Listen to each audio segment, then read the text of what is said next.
Hello children, let us continue with the lesson A Shelter So High. So in the previous session we saw that Gaurav Jani has travelled a long way from Mumbai and he reached Jammu and Kashmir. So now a cold desert, as mentioned in the previous session. When we hear about deserts, but here it is cold desert. So he has reached Leh, which is part of Ladakh. Ladakh part is Leh. Leh is a cold desert. This region receives very little rainfall. In this region, he comes across two different tribes who live in the Himalayan range. So at last, Loner and I reached Leh. For the first time, I saw such an area, high, dry and flat, called a cold desert. Ladakh gets very little rainfall.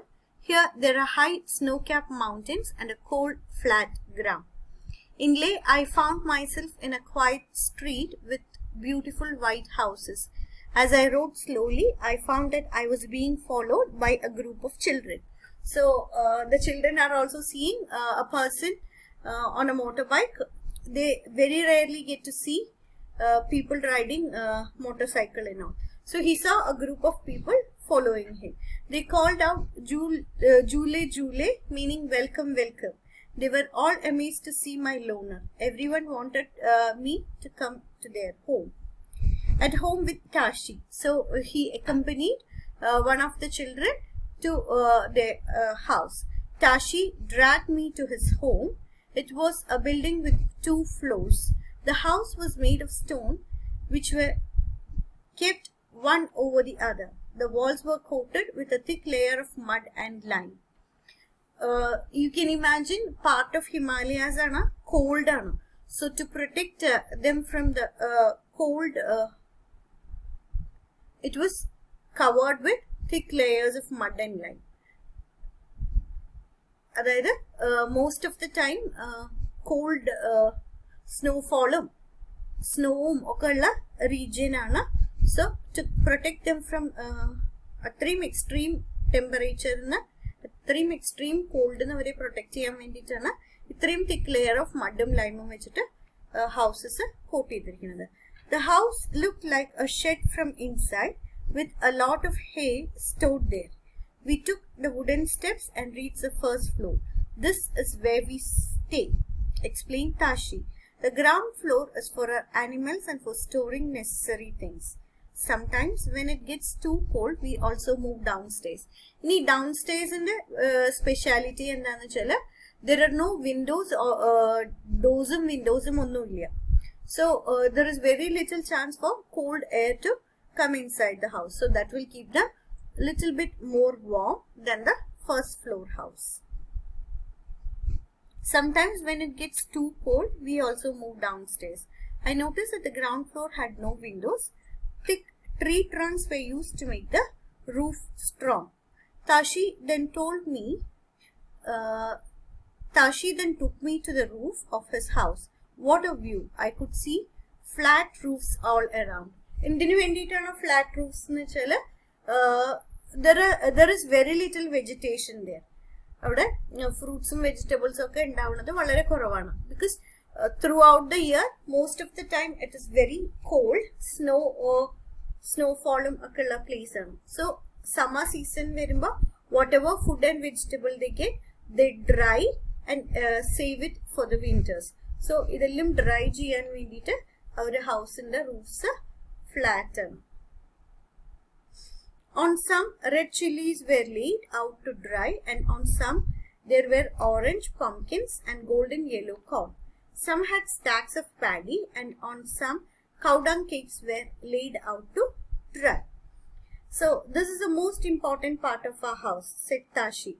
During summer season, we dry many fruits and vegetables. We store them for winters when we do not get fresh fruits and vegetables.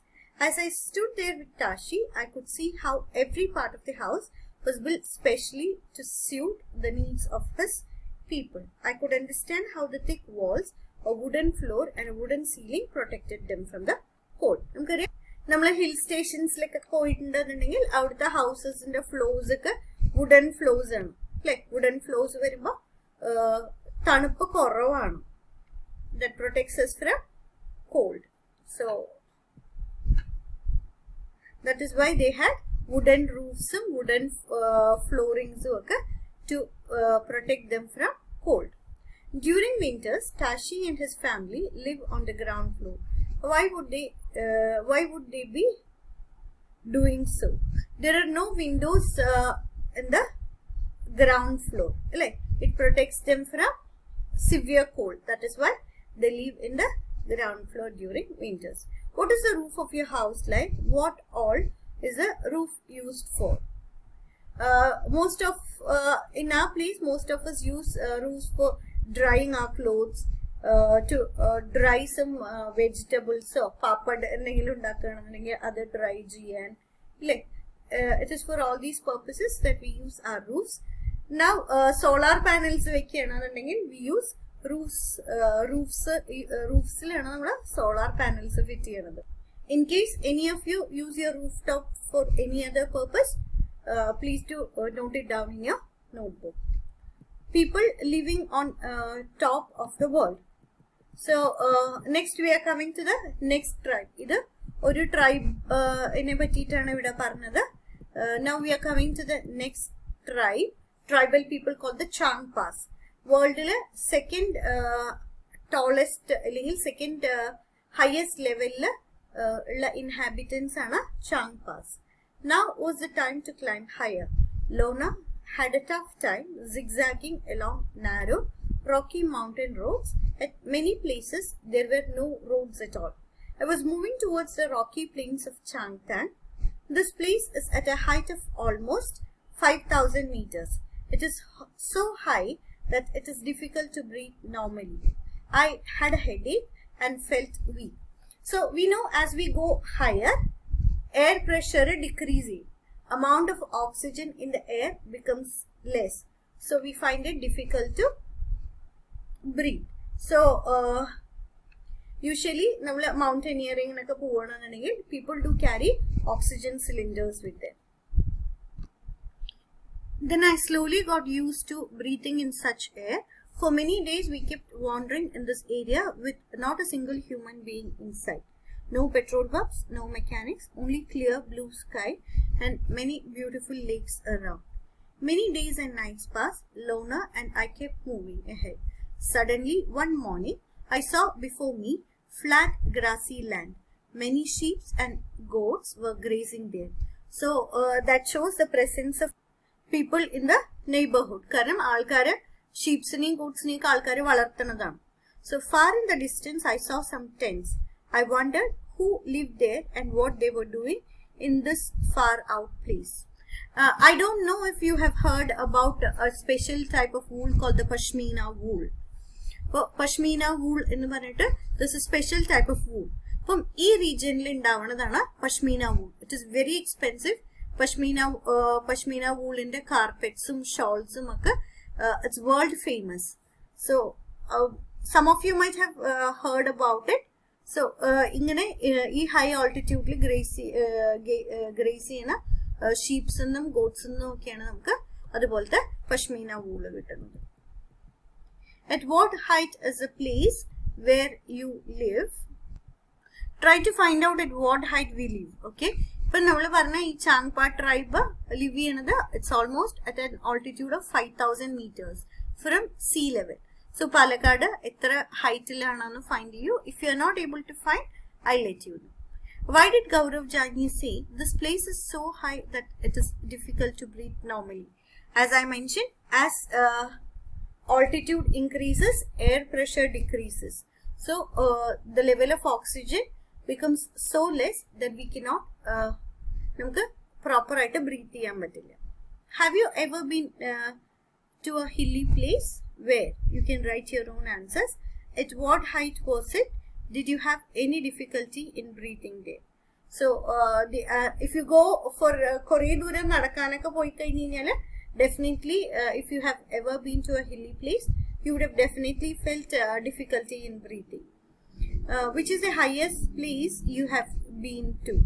So these answers you can just find out. Otherwise, I'll mention about any one of the hill stations which is very near to our place in the next session. So let us look at the Changpa tribe. There I met Namgyal and came to know about the Changpa, a tribe living on the mountains.